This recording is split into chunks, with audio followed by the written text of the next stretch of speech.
Jared Polin, FroKnowsPhoto.com, and this is your Photo News Fix. This fix is brought to you by Datacolor and their color reader EZ. This portable Bluetooth-enabled device lets you scan the color of any flat surface to accurately identify its closest Savage background color or top 3 paint color matches, and even hex and RGB for digital design work, including conversions to Pantone colors. I love this little reader. This is going to be so helpful for product photographers who are looking to select complementary colors as well as backdrops. Also for scanning everyday objects to find out their exact color or to match it to awesome paint, like the door of the factory, which is right now. The color reader EZ can be yours at a very special discounted price. To learn more and to grab yours today, head on over to datacolor.com/fro.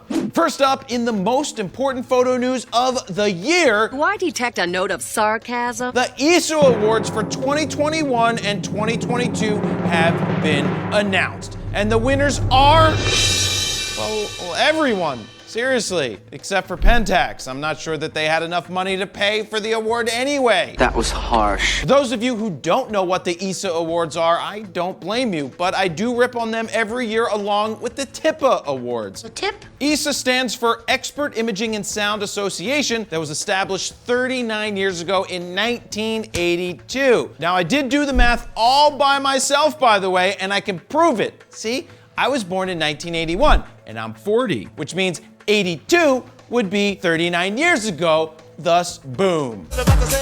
Math wizard. Anyway, they are made up of 60 leading specialist magazines and websites in 29 different countries. What's a magazine? Magazine! Yeah!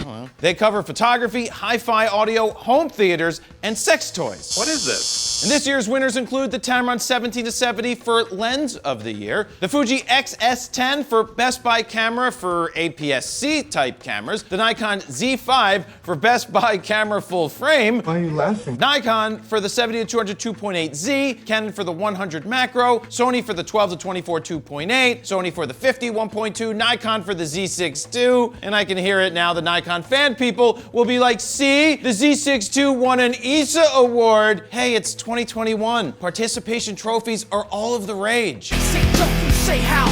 Other awards were announced, but I'll skip them to get to the camera of the year, the Sony A1. Now, before anyone gets too excited, let's go to the ESA rules page. And I quote, if the license agreement of the usage of the awards logo has been signed in favor of the full use, the awards title and logo can be used as often as possible worldwide in magazine and newspaper advertising, television commercials, posters, exhibit displays, product packaging, stickers, etc. The corresponding invoice must be paid within 30 days to the ESA account. Oh, you gotta pay for the rights to promote that you won a meaningless award. Got it. Now, I say it every year. We're gonna start the Fro Awards, and anyone can win the top award, even Pentax, if they back up the biggest money truck, that is.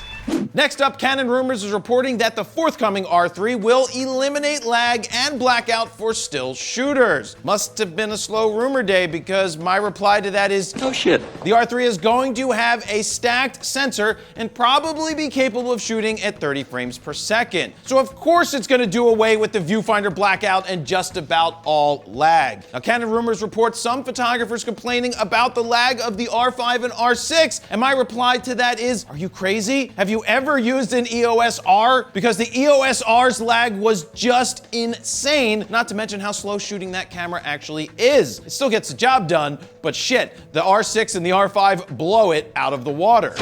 The R5 and the R6 both can shoot at 12 frames per second with the mechanical shutter and 20 with the electronic. Now, whatever lag there is not a problem at all, even when shooting sports. I just shot Ultimate Frisbee and the Phillies, and there was no issue with missing shots due to so-called lag. With that being said, I expect the R3 to give you blackout-free shooting similar to the Sony A9 and A1. Or you could just get drunk and have completely blackout-free shooting. I'm in the bag.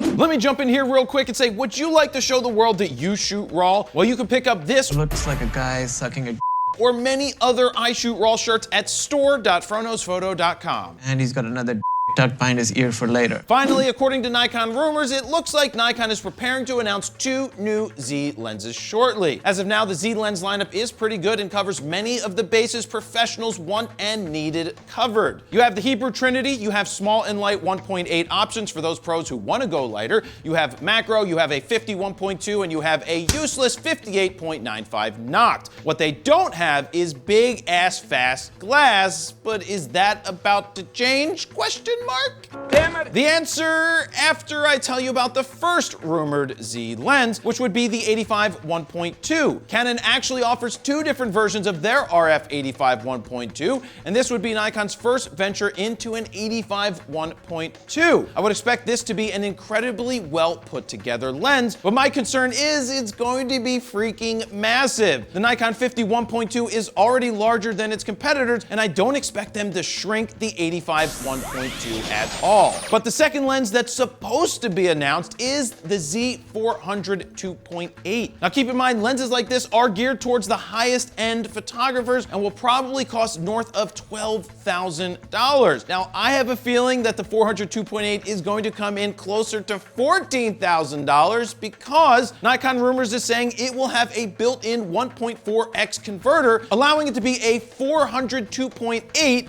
or a 560mm f4 with a flick of a switch. Now we've seen this on the 180 to 400 Nikon and the 200 to 400 Canon, but never on a 2.8 lens. Now if this is true, this is going to be one expensive but innovative lens. And there you have it. That's your photo news fix this time around. To check out the last fix, go ahead and click on the screen right here. Don't forget to like, share, comment, and subscribe. And that's where I'm gonna leave it. Jared Polin, FroKnowsPhoto.com. See ya.